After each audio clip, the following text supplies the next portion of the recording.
1, 2, hey!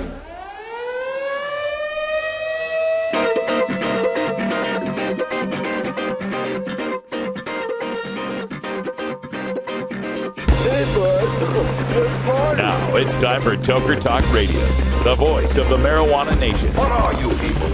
On dope? Where you can toke. I inhale frequently. Or you can talk. I experimented with marijuana and didn't inhale. Or you can toke and talk. 10 federal criminal penalties for possession of up to 1 ounce of marijuana. While we talk about toke on Toker Talk Radio. So, by the way, when it comes to pot, if you're 40 years old, you live in a log cabin in Oregon, you got 12 giant pot plants in your backyard, have a ball. Live from beautiful Portland, Oregon at Rolla J Studios.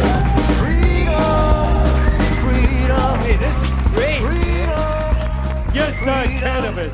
Plus your calls live at 971-533-7111. They're walking on their pants with their cap on backwards, listening to Enema Man and Snoopy Poop Dog. What's to keep somebody from getting all potted up on weed and then getting behind the wheel? Gateway theory doesn't work. It's a reality. Holland, is it real? Don't tease me.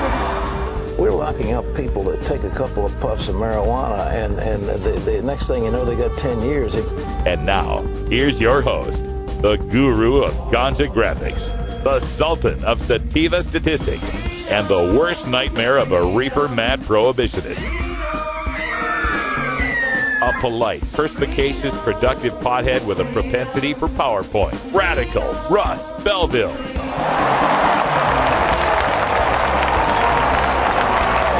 Oh, yeah. Welcome back, everybody. We're live at the Lax Lounge in Tempe, Arizona. Brian the Red's in our main studio back there at Rolla Tide Studios in Portland, Oregon. Can you hear me okay, Brian? I can hear you all right, Russ. Hope you're having fun out there and, just representing the cannabis community all over our nation here. Well, I'm telling you, talking about representing the cannabis community, we are sitting here with the average medical marijuana user. He's right here in Tempe, Arizona. You know that line that Kevin Sabet always says? In fact, it's in that Montana thing that I was going over. The 32-year-old white guy? Yeah. It's right here. I'll read it to you. The average medical marijuana user is a 32-year-old white male with a history of alcohol, cocaine, and meth use, but no history of a life-threatening illness.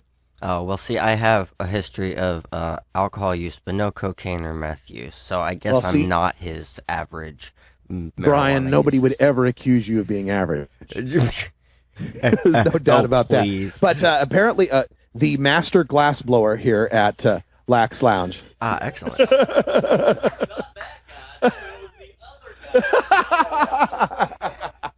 The other white guy?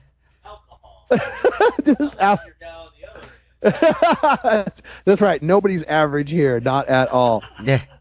No, we're all normal. That's right. Yeah, we're not average. We're normal. But, we're just having fun hanging out here. I understand you've got some great video for us for the next segment, though, right? Oh, I have some excellent footage.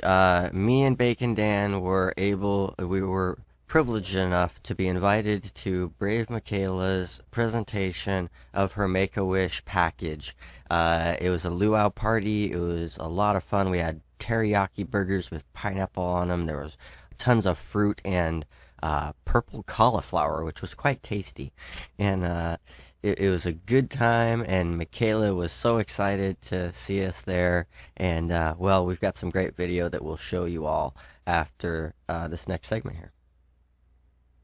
All right, and they're off to Hawaii right now, aren't they? That is correct. They left this morning on their flight. I believe it was Alaska Airlines. But anyway, they flew on their way. They were on their way to Hawaii for their trip, where Mykayla's going to have a great time. They'll explain a little bit about what she gets to do in the video that I've got. So. All right, we'll check that out. Of course, people, if you're new to the show, Brave Mykayla is our friend who is now 8 years old. She's one of the Oregon medical marijuana patients treating leukemia and using chemotherapy and dealing with the after effects of that. But she's now in maintenance, I understand. Yeah, she's in maintenance. She was diagnosed last July with lymphoblastic leukemia, and she started using cannabis treatment almost immediately, so it's been 11 months, and she's been in remission just about 10 of those months. So, all right. Well, we'll go to break here, and when we come back, we'll have Brian's video from Brave Mykayla, Brave Family with Bacon Dan. That'll take us up to about 20 after, where you know what we do at 20 after. And then when we come back, I'll attack some more of this reefer madness and the Montana Standard. So thanks, Brian. Take it out. I'll be here waiting. All righty.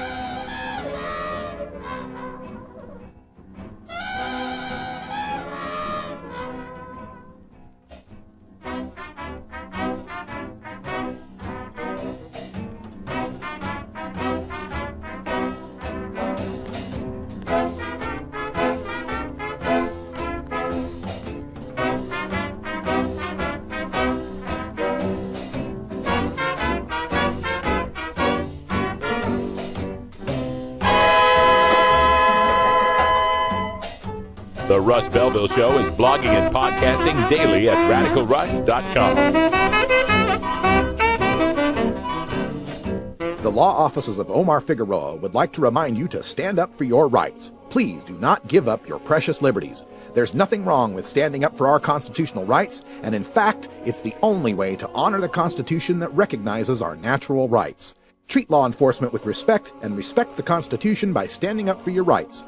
If you are detained or arrested, stand up for your rights by repeating, "I respectfully invoke all my legal and constitutional rights. I do not consent to any search and seizure. I want to remain silent, and I want to speak to my attorney, Omar Figueroa." Omar Figueroa has more than a decade of experience in federal and California courts and graduated from Yale University, Stanford Law School, and Trial Lawyers College. Please contact the law offices of Omar Figueroa at 415-489-0420 or 707-829-0215 or on the web at www. Okay, so here's some footage.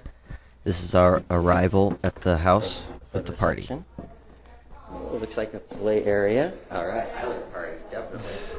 And it is party time. Luau style. I'm good, how are you? Hey, everybody. What's up, Brian? Oh, Mykayla! Oh! It's so good to see you. Hey, look who else is here. Bacon Dan. Bacon Dan. Hey, Kenna. How are you? I'm at a party. Good. Say hi to Russ and everybody. Hello. All right. Hi, Russ. You are so excited for your trip in Hawaii, aren't you? Oh, I have a song for you. You have a song for me? Oh, I was hoping you'd have a song. Okay. It's about Hawaii and my birthday and summer. Wow, that's excellent. This way. Kayla, this way. We've just heard that the Make-A-Wish people have shown up, and here they are.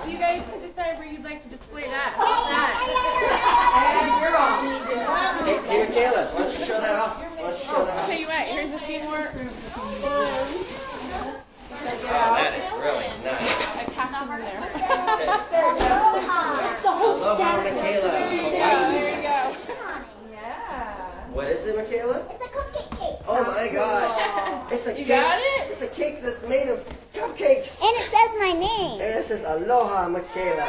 That's beautiful. Beautiful, very beautiful. I want to thank the Make-A-Wish Foundation. Yeah, this is just totally fabulous. Okay. So you got more goodies for everybody. Yeah, definitely. There's the extra one there, so however you like that.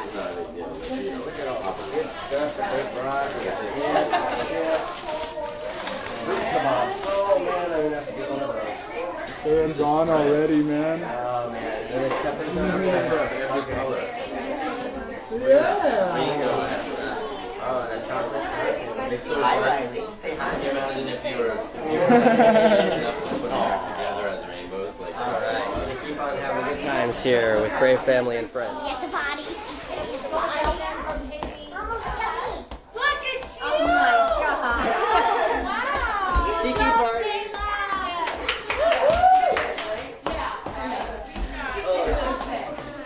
I get to tell you what you get to do for some of it a little bit later tonight, so we'll see if that part comes true. You think it's going to? All right, we'll see. What else do you want to do? You want to see a mermaid? There's mermaids on the ocean? Yeah. There are? Are you going to go snorkeling, you think? Mykayla, you want to show us your watch? Show us your watch. It's got a dolphin on it. Very nice. And I still need to sing that song, too. Yep. You have a special song that you sing? Oh, she has lots of songs that she sings. Yeah? There's one about nighttime. There's one about lots of stuff. The Apples and Bananas song. Oh, I love that. I remember that one. That was her premiere song. Was it? Yeah. Have you gotten requests to do that one again? Oh, we replay it often on the network. Do you? Yeah. Yeah. So we'll get the other song in just a little while here, okay, Mykayla? Okay. This is how we do teriyaki burger.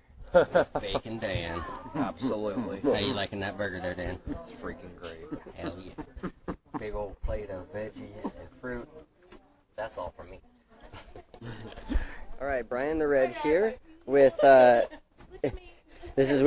here with Dawn from the Make-A-Wish Foundation, who helped out Mykayla and Brave family fulfill Mykayla's wish for a trip to Hawaii. So say hi. Hello. And how many families do you work with in the span of about a month? You know what? We try to do, myself, we're a volunteer, so it's just how many we sign up for, and my usual wish granting partner, we've decided we try to do 6 a year. That's great. So excellent. We've actually had a busy couple months, though, because a lot of our wishes, when you first start, it could take 2 months before their wish happens, or it could take 6. So like the last month, we've had 3 wishes actually happen. Oh, wow. That's pretty yeah. good. Yeah. Let's see. So you work on getting the entire schedule planned out. We get the fun part. We meet the family. Oh, okay. And then we get to figure out what their wish is. And then we take all of that information back to the office. And then the people in the office put together the packet, what's going to happen. They work with their other chapters. And then we get the fun of delivering the wish and the party. And then we get to meet them when they come back, and we get to hear all the fun. That's excellent. Well, thank you very much for all that you do, all that you've done for this family. And, they've been an amazing family. So, thank you. Take care. We're going to kind of go over what you guys are going to do, and then they can share it with everyone else and stuff so that you can know for sure what your details are. So here's one thing that you get too. Here's your Make-A-Wish shirt.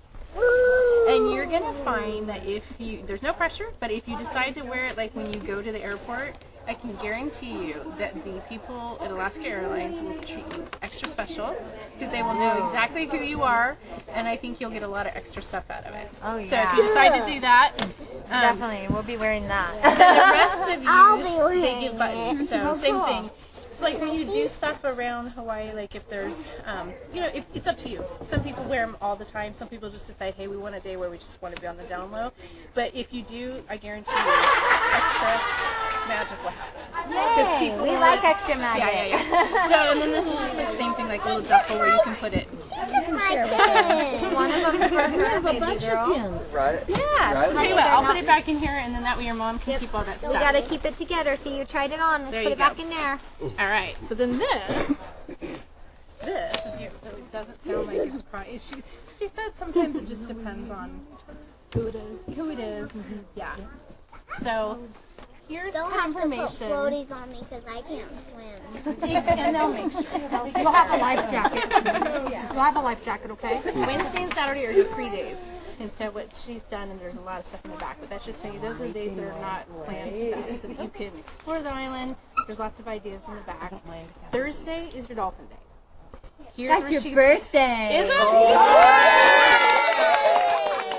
Great birthday. I think that's probably why they did it that day. Yeah. So same thing, because it's all very set. And the second thing is you get a mermaid day with Ariel.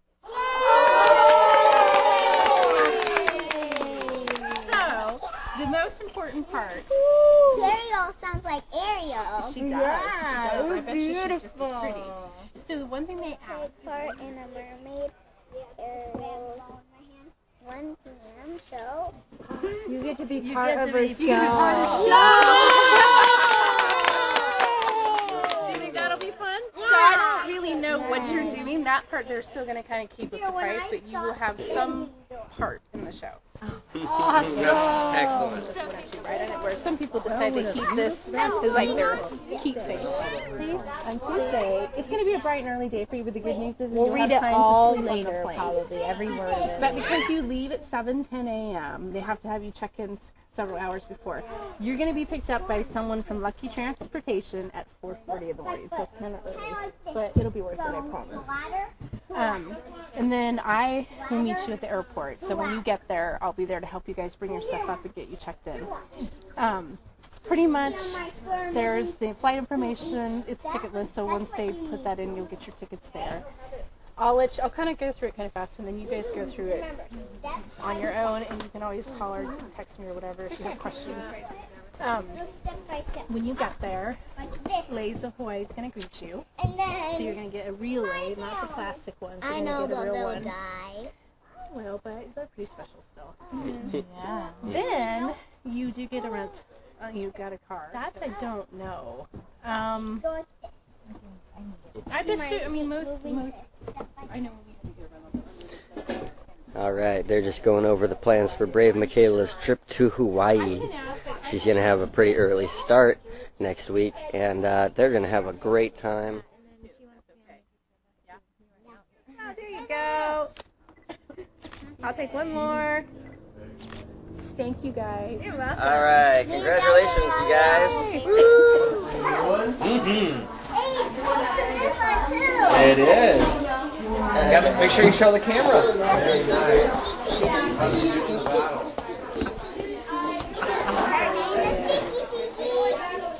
Too cute. We gotta change the batteries in the camera. Yes.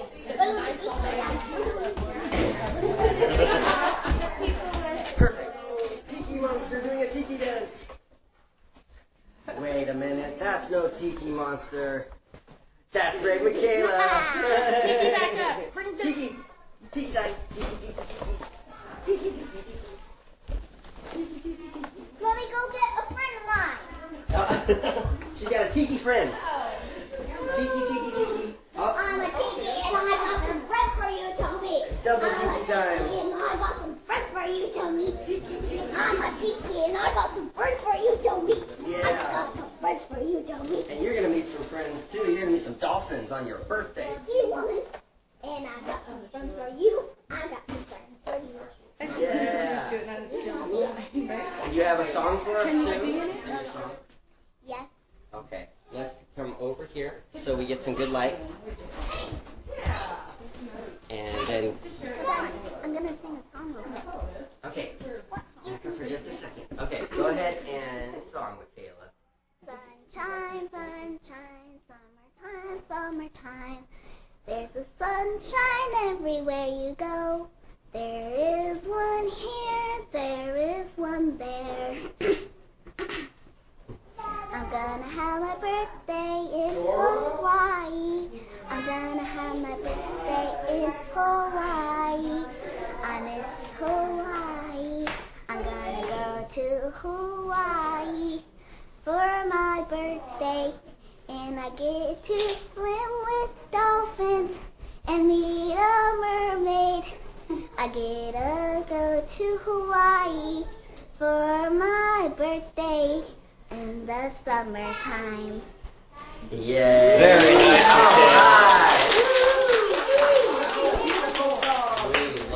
We love all of Mykayla's songs at 420 Radio. Oh yeah, that's just, you can't get much darn cuter than that. Ryan, we've got a new hit on our hands.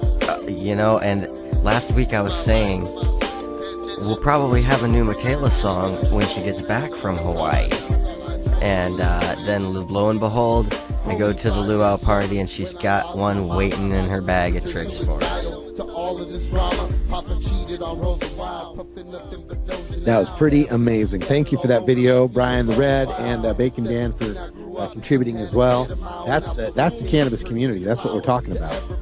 Yep, I know. Those Make-A-Wish people were really great. That's why I took them aside, the one aside, and made sure that I got them on. It was funny as we were walking away from the interview. I was like, "Oh, don't worry, it's not like we have nation or worldwide viewership." And she's like, "Oh, that's good." And I said, "We actually do." And she was like, "Oh, crap." Hey, I know that sound means, and right here in Arizona, it means it's officially 420. Medicate. Have you ever met that funny reefer man? We'll be right back in a much. Have you ever met that funny reefer man? Reefer man. If he said he swam to China, he would send you South Carolina. Then you know you're talking to that reefer man.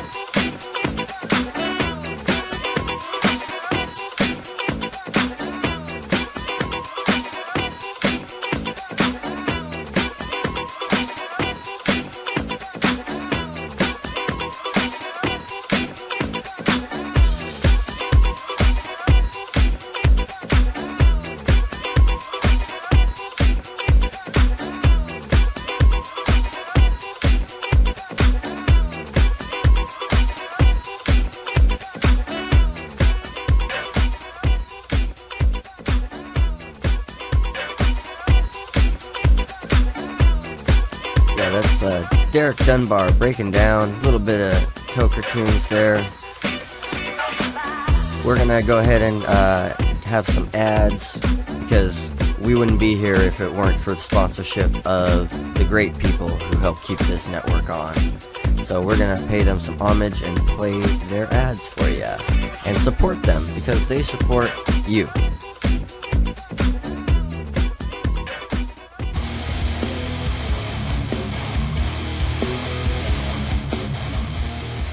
know Herb Thrasher from the Herb Thrasher Flower Hour. Now get ready for Herb Age Designs for the proud cannabis consumer. Herb Age Designs, lifestyle gear for the 420 friendly. Herb Age Designs, home of the famous lighter leash. Herb Age Designs, get your Herb Age t-shirts and hoodies and show your pride. Herb Age Designs, we've got frisbee golf discs and durable hemp gear. Herb Age Designs, we've got shot glasses, drinking glasses, coffee mugs, and beer cozies. Check us out on Facebook and online at herbagedesigns.com and follow Herb Age and Herb Thrasher on Twitter. We'll see you at this year's Hemp Fest. Crank it up!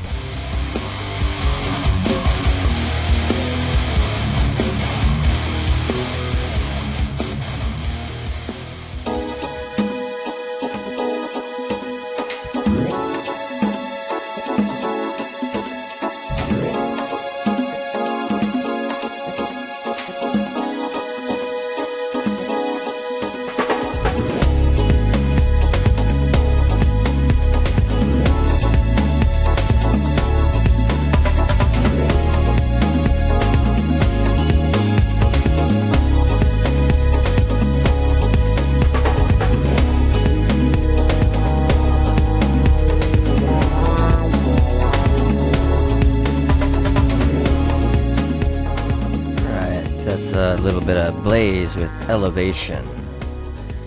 All right, welcome back. We are at the Lax Lounge in Tempe, Arizona, where 420 has come and gone, and everybody is in a great state of mind. How you doing out there, Brian? I am doing just fine, Russ. Celebrating 420 here myself, and so why don't we go ahead? We had a bad connection during hour one. For Behind the Headlines. So let's go ahead and cut to that segment. And why don't you go ahead and give us the scoop there on the Maine. All right. Got it. We're going to go behind the headlines now and take a look at this bill that just got out of the Maine House. It's listed by the 10th Amendment Senator as it's nullifying unconstitutional federal ban on hemp farming and production. This was LD 525, an industrial hemp bill, which allows hemp cultivation in the state of Maine. And that has already been the case. But what the law had in previously was a requirement that you get a federal permit from the USDEA. And of course, the USDEA is not giving out any federal permits. The bill actually is just an amendment to the previous law and just removes that federal permission. The vote on that was 24-10. It's moved on to the Maine Senate. That would become the second state to nullify the federal ban on hemp farming. Governor Hickenlooper signed a bill making his state the first when Colorado passed its marijuana legalization. And this has just become such a critical need in our society to get beyond this idiotic ban on hemp, regardless of what you might think about marijuana, cannabis, medical use, spiritual use, whatever. Hemp is not that. Hemp is this industrial crop, and we are just wasting time and environment, frankly, in ignoring this potential. The hemp plant is resistant to most insects and disease, largely eliminating the need for most or all pesticides and herbicides. This is according to hempfarm.org. Now, when you start to learn how the world works and understand that fact, science, reason, and logic have very little to do with politics, and you can read behind the lines, sometimes the words that we use to show how hemp is a good thing to people who are in power makes it sound like a bad thing. Eliminating the need for most or all pesticides and herbicides. Do you know how much of the petroleum industry is invested in pesticides and herbicides on this planet? That's a big part of their business model. So we have got to find ways to be able to promote this and understand that we are facing massive economic forces that continue to keep hemp in America, unlike almost any other country in the world, banned. Now, when you're growing hemp, in fact, in Colorado now, where marijuana has been legalized and hemp's been legalized, there's a farmer there who has planted a 60-acre stand of hemp. The Denver Post reported on this a while back, and his name is Laughlin. If I get his first name, I'm missing that here. But his company is called Colorado Hemp, and he's got 60 acres of his father's alfalfa farm, and he's going to install a press to squeeze the oil from hemp seeds. He's already got 400 starter plants going at an indoor facility. The sale of hemp products in the U.S., including food, cosmetics, clothing, and industrial materials, reached an estimated $500 million last year. That's according to the Hemp Industries Association. And the only problem right now is, where do they get the hemp seeds? Because there's no place to buy the hemp seeds legally in the United States. Just the recreational people in Colorado are now living through what they call the year of the magical ounce.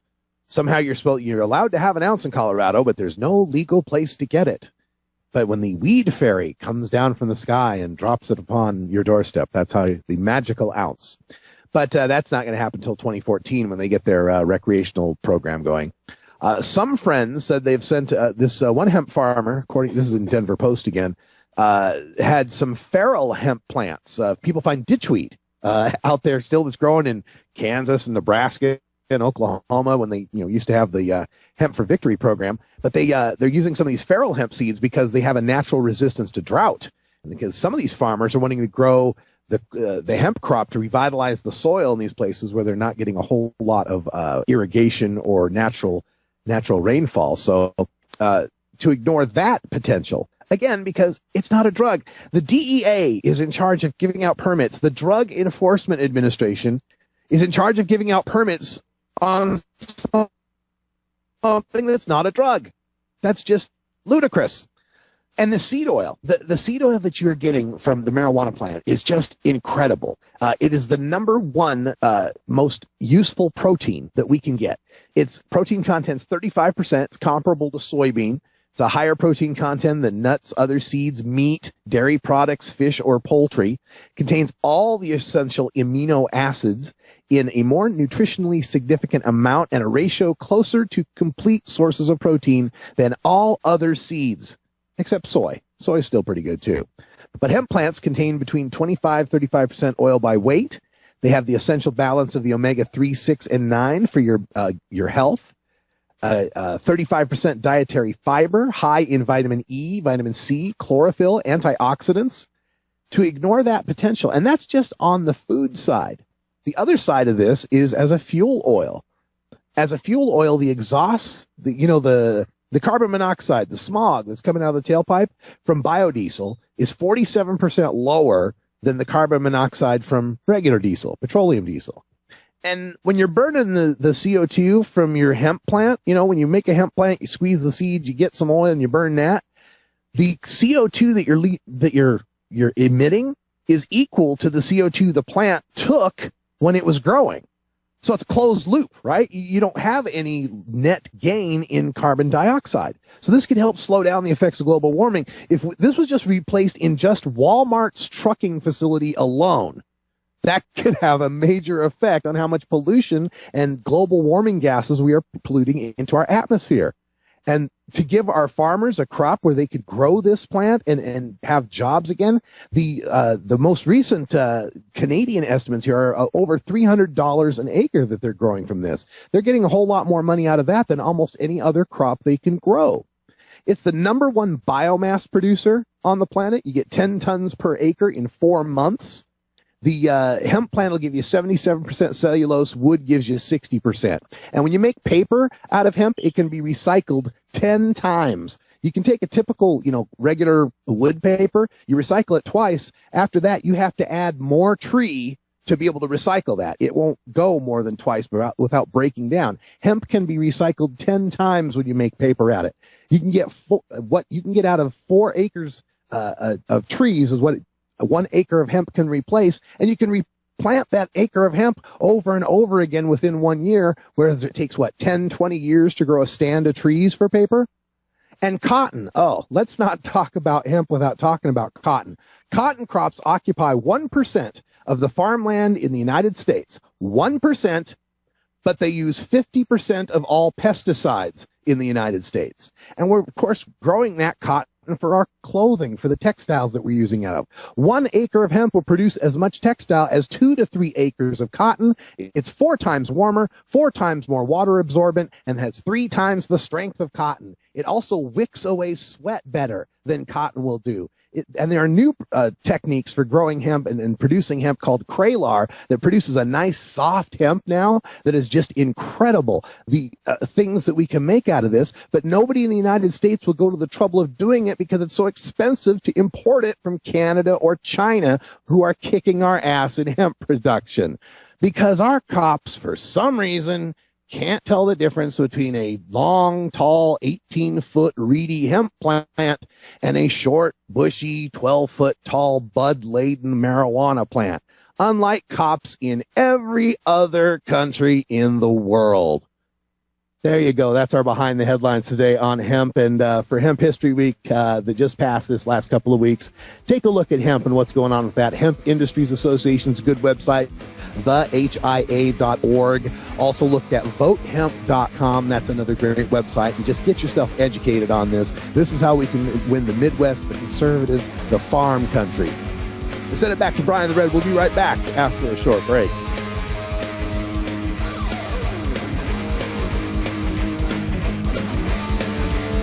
We'll be right back after these messages from our 420 friendly sponsors. Support these advertisers because their ad money goes straight to the Russ Belville Show. You're tuned into the Russ Belville Show, the voice of the marijuana nation. Cast your eyes up to the skies. What is it to live and die?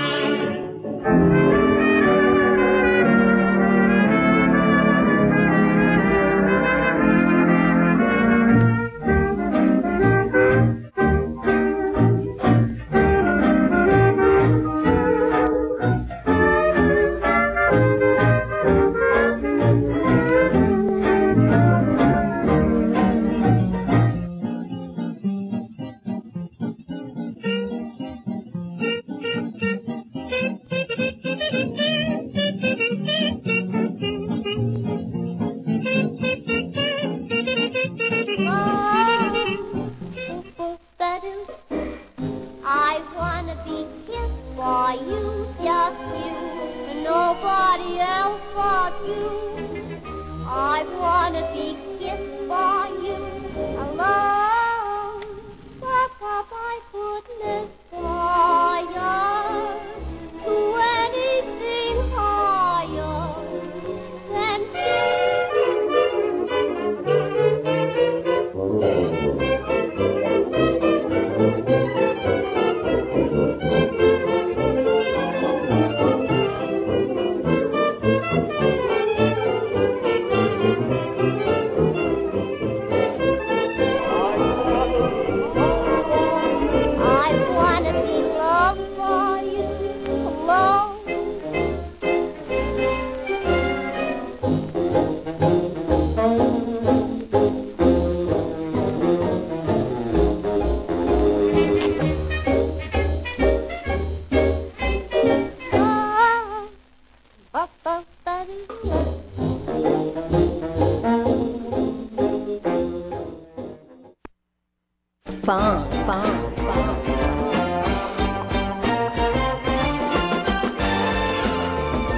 What's happening, cool cats?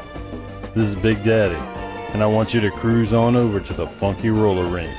We'll be grooving all night long.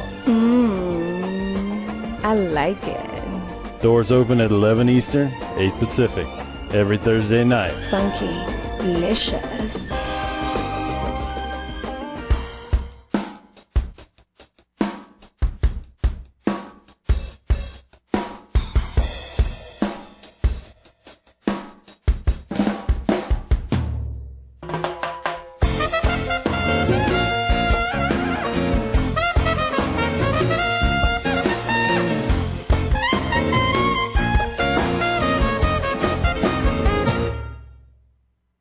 Perpetually on a roll, never one to gather any moss. Gotta keep up with my soul, pay no attention to the cost. I'm wearing a mark into the earth and digging up bones as I roll along. Examining damage, assessing worth, try to keep only what makes me strong. I'm running circles around and you're all setting calm. You're rooted firmly in the ground and I'm in that bomb. I'm running a damn marathon and you're all setting calm. You're so content that you yawn and I'm an atom bomb. Okay, that's Synaptic Soul there with Rolling Stone. Little bit of music there. Right on. Sounding good. So yeah, I was just saying in the chat room, if anybody has an update on cannabis situation in their area and they want to call in. Yeah, especially if you got any updates on Wayward Bill, that would be great. Yeah, especially what's going on there. Yeah, because I just got off of what John Doe had been posting on his Facebook page, Tim Martin, you know. And I guess Wayward Bill and Irv Rosenfeld. And you know, Irv Rosenfeld's one of the 4 federal medical marijuana patients. And he's a lawyer as well, isn't he? No, he's a stockbroker. Oh, stockbroker, that's right. Yeah, I knew he was and up there somewhere. apparently they were both detained, but Irv was let go because he's a federal medical marijuana patient. He can just, hey, let me go. Oh, anytime you want, you know. Yeah, you're federal. You can just walk around with weed. Now, everybody else, see, they're criminals. That's right. But 4 people in the United States are actually not criminals anywhere in the United States. Wow. Anywhere. Or the territories, I believe. I think they can go to the USVI and, you know, Puerto Rico and stuff. But I digress.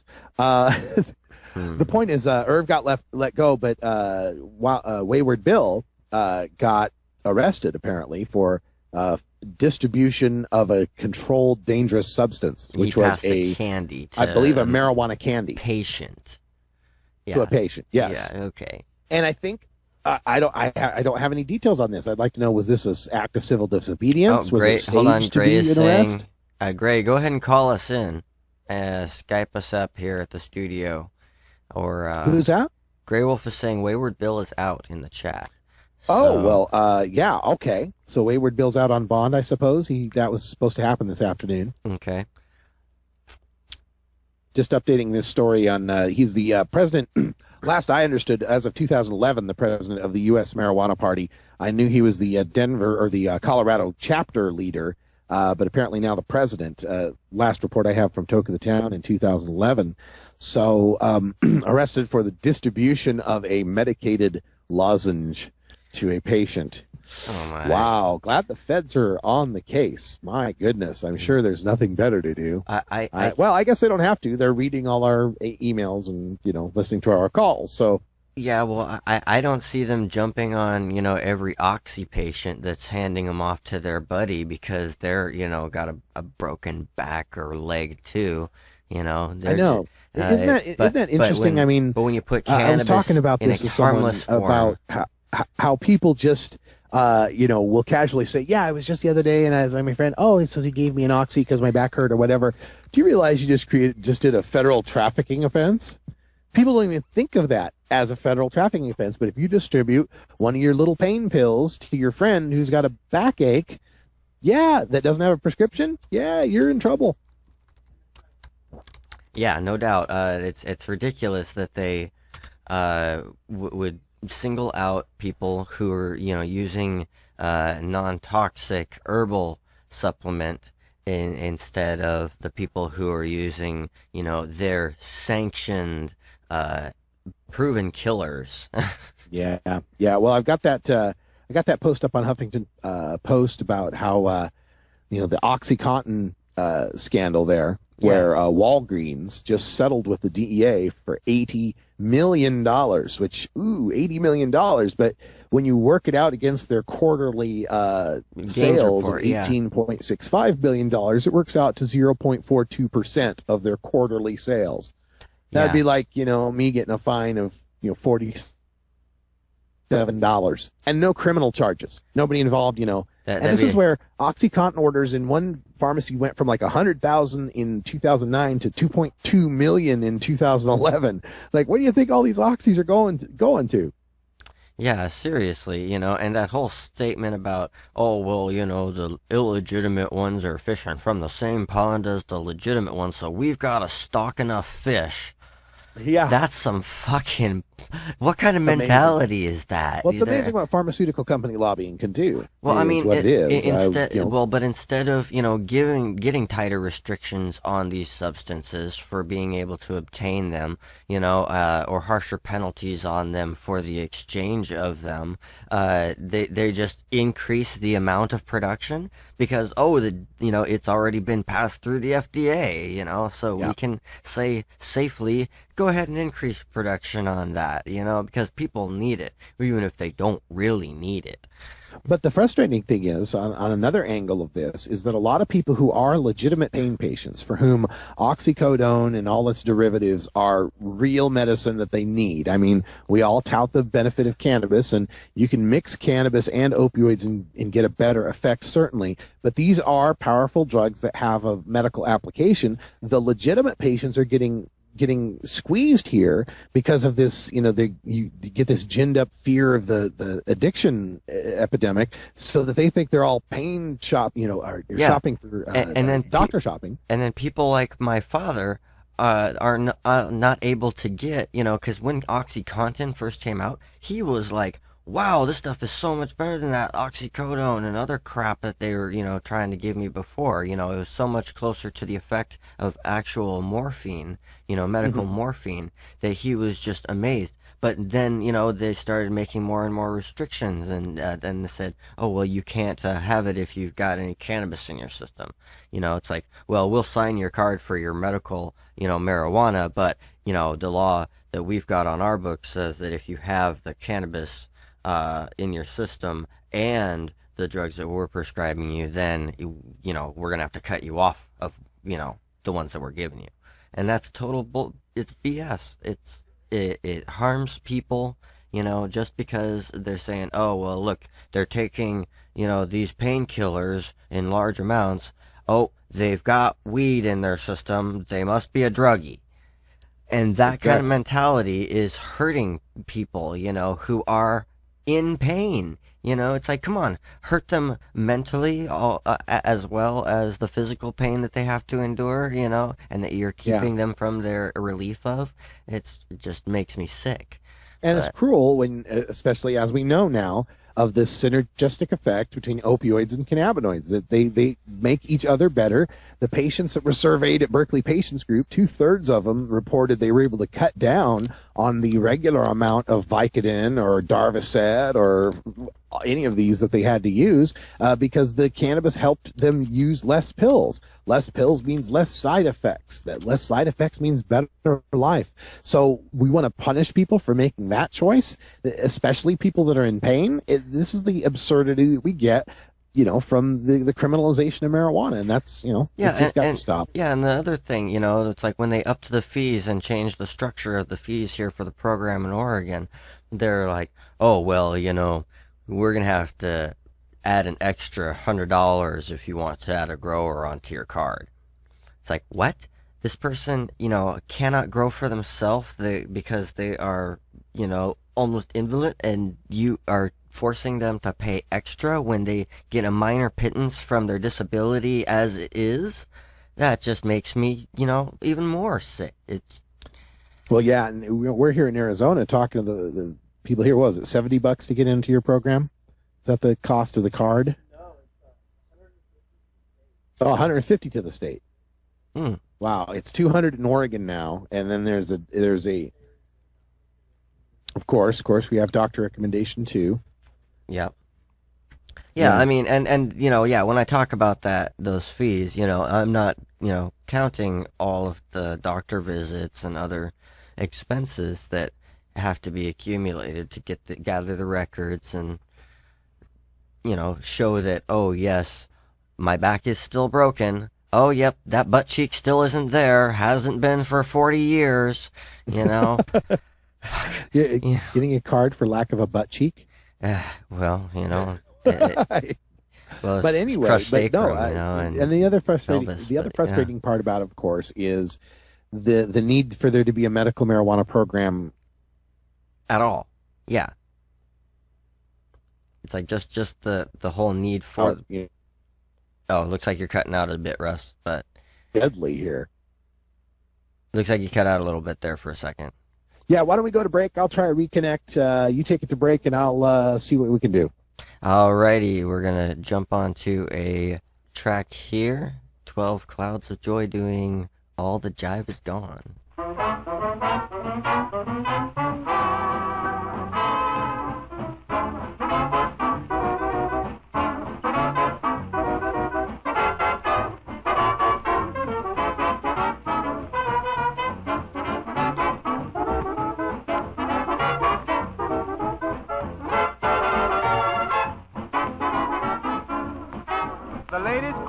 The country's rave, this jive, jive, jive. This modern treat makes life complete. Jive, jive, jive. All the jive is gone. All the jive is gone. I'm sorry, Gate, but you got here late. All the jive is gone. All the jive is gone. All the jive is gone. So come on in and drink some gin. All the jive is gone.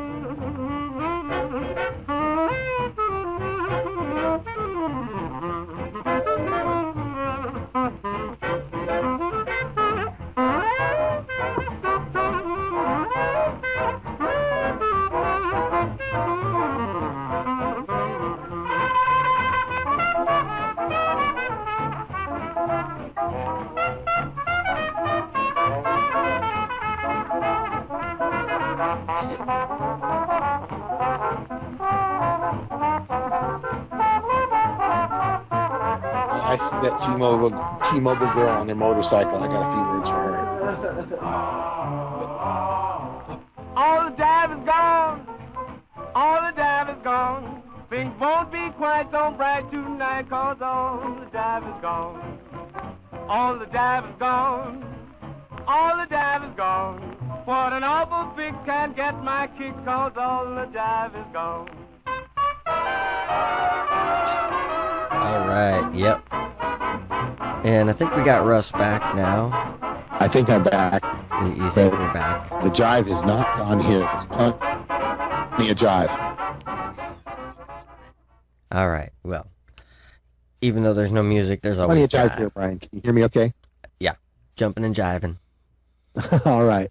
Hey, before we close it out, there's still just a couple of scraps of Reefer Madness I have to address that just, you know me. I can't not talk about these things.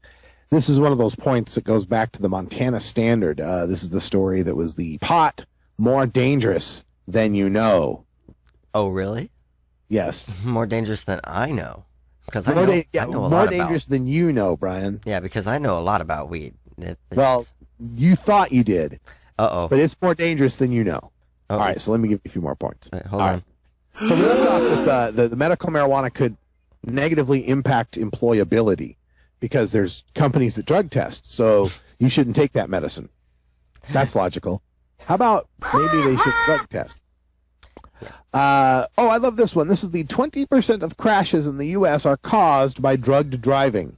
Marijuana is the most prevalent illegal drug detected in impaired drivers, fatally injured drivers, and motor vehicle crash victims. All right, this is where they're confusing correlation with causation, first of all. What you're finding is not that drugs caused the accident. It's that people who were in accidents had drugs in their system. And in the case of marijuana, they're defining that as marijuana's active and inactive constituents, which has no bearing on whether or not they were high at the time. Having detected that there was marijuana in people who got in wrecks is like saying you detected people wearing blue jeans got in wrecks. Lots of people wear blue jeans. They're going to get in wrecks. All right. The old marijuana, it's not your father's Woodstock weed. You never should have said that. The marijuana today is way more potent, way more powerful today than it was 30 years ago, and so are its mind-altering effects. Average THC levels rose from less than 1% in the mid-1970s to more than 6% in 2002. Now hold it just a damn minute. I've seen video from the mid-1970s. They were smoking some bomb weed. I've seen their music. I've seen their fashions. They were smoking some good stuff. This is the Reefer Madness myth that will not die. There was all sorts of really potent weed in the 70s. They had names for it. Panama Red, Acapulco Gold, Maui Wowie, Tie Stick, all sorts of great stuff going around. You can ask them. They'll tell you. Now, is the weed today generally stronger? Yeah. Yeah, what they find in the average seizures is about twice as strong. Here in the Northwest. But this idea that they're smoking 1% weed, 1% weed, in some countries, that's their hemp definition. Yeah. Right? That's Most not, countries. Nobody's smoking 1% weed. Yeah. I'm about to smoke some not 1% weed. Excellent. I am about to smoke some not 1% weed either, as well. All right, so he goes on to say that sensimilla potency rate increased in the past two decades from 6% to more than 13%, with some samples containing THC levels up to 33%. Well, I have a scare story for you. There's a drug out there the FDA has approved that's 100% THC. It's called Marinol. Comes in a pill. It's synthetic 100% THC suspended in a sesame capsule, because when THC's in a pill, it's magical and doesn't harm people. When it's in a plant, it's a deadly dangerous drug. Here's the thing on the whole potency thing, because you're going to get this argument all the time. Potency is irrelevant if it's non-toxic, right? We worry about the potency of alcohol, right? You got your 3.2 beer, you get your wines getting into 14%, you get your alcohol 80 proof, and some states Bacardi 151, some states Everclear, and you got to be careful. You can't drink a pint of Everclear like you drink a pint of whiskey or even beer. You got to moderate your levels, because you might die. With marijuana, it's non-toxic, and second of all, you're smoking it. We've all had that experience drinking, where you're having shots or beers or whatever, and you drink one, you're having fun. You drink two, you're having fun. You drink three, you're having fun. You drink four, you're having fun. About that fifth one, your body goes, oh, it's been about time to digest all those first four. And you're in a state going, oh man, I should have stopped at 4. And you're on 6, right? We've been there. We know what's up with that. That doesn't really happen with weed. When you smoke weed, you feel it. So you smoke weed, you go, and you go, that's some good weed. And you feel it. And then if you don't feel it enough, you smoke more of it. But when you feel enough of it, you go, dude, that's enough. I've smoked enough weed. That's fine. I mean, so I've heard. I've heard the rumor that happens to some people. But the point is, they've already legalized a 100% potent THC pill. And there's actually an argument to be made that increased potency is a good thing in that you're smoking. If you are smoking, you're smoking less of it to achieve the same effect. People smoke to get high. When they got weak weed, they'll smoke a lot of it. They got strong weed, they'll smoke a little of it. That's the nice thing about weed. All right, what else do they got here? Oh, legalizing marijuana would significantly decrease the price of the drug and could result in an up to 50% increase in use. This is another thing, and I think we need to start addressing, is this thing that, if we legalize, there's going to be big increase in use. There'll be more use, under the assumption that that's a bad thing, that that's somehow in and of itself an evil. Let's think about one part, is that I think when it's legalized, you will see an uptick in reported use because more people will be willing to report it now that it's legal. There's a whole bunch of people smoking weed that when the pollster asks if they're breaking state or federal law, and I'm representing the federal government, they go, oh, no, not me. I don't smoke weed. No, sir. Go on with the rest of your questions. Sure, right? So we will see an uptick because some people now will feel better about being honest. But let's say that there's even an uptick, that more people are smoking weed. That stat doesn't happen in a vacuum. What else is happening? Are less people drinking and driving? Are fewer people, getting overdoses on illicit drugs? Are there fewer people that are using prescription opioids? I mean, do those rates go down? Do we see increases in public safety, happiness, people getting along? I mean, that stat doesn't happen in a vacuum. I'm refusing in this argument to allow them to posit that, more people using marijuana is necessarily a bad thing, especially when I don't hear that argument for alcohol. I don't see anybody trying to restrict alcohol and say, you know what, we need to have fewer people drinking. Let's not have Super Bowl ads, and let's force Budweiser and Coors to not have, it all has to be generic. They can't produce for anything for sporting events, anything that might entice the kids. I never hear that for alcohol. So why should we be hearing it for marijuana when marijuana is, of course, say it again, non-toxic and less addictive than alcohol, safer than alcohol? What kind of better society might we be if we were able to, give the hemp plant its due, get cannabis its due, give people that need the medicine their medicine without having to determine whether they're criminals or not. Just let anybody who wants to use it for whatever reason they choose. Like I say, man, if you're sitting there with a Rastafarian, a patient, and a regular guy, and that joint passes around, it's not, a patient, a believer, and a criminal. It's all people. It's all human right. We have the right to use this. And I respect anybody's right to use it for those reasons and whatever reasons they choose, but it's everyone's personal right. It's everyone's personal choice, I believe, under the Constitution. That's about all the time we got here for Hour 2 in Toker Talk Radio. I want to thank Lax Lounge for having us out here. Make some noise, Lax Lounge. This is cool to do a show out here. I really appreciate you. Thank you for listening to us through the audio. I know we couldn't get the best of internet connections, but we do what we can here on 420 Radio. Stick with us. We'll have more news. I got to find out what's happening tomorrow, so I can't really promise what's going on the show. But Brian, thanks for hanging out there in studio and making it all happen. Yes. I will be here as long as there is any chance of a connection. All right, man. So keep me Hey, for updated. Brian the Red, I'm Radical Russ. Thanks for joining us. And until next time, take care of each other, Tokers.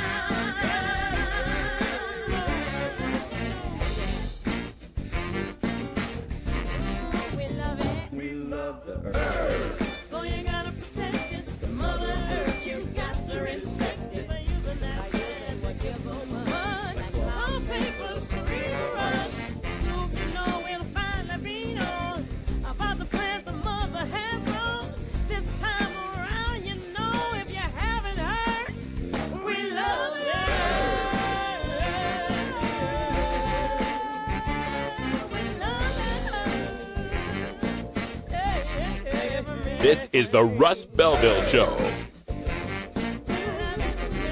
The Russ Belville Show is blogging and podcasting daily at radicalruss.com.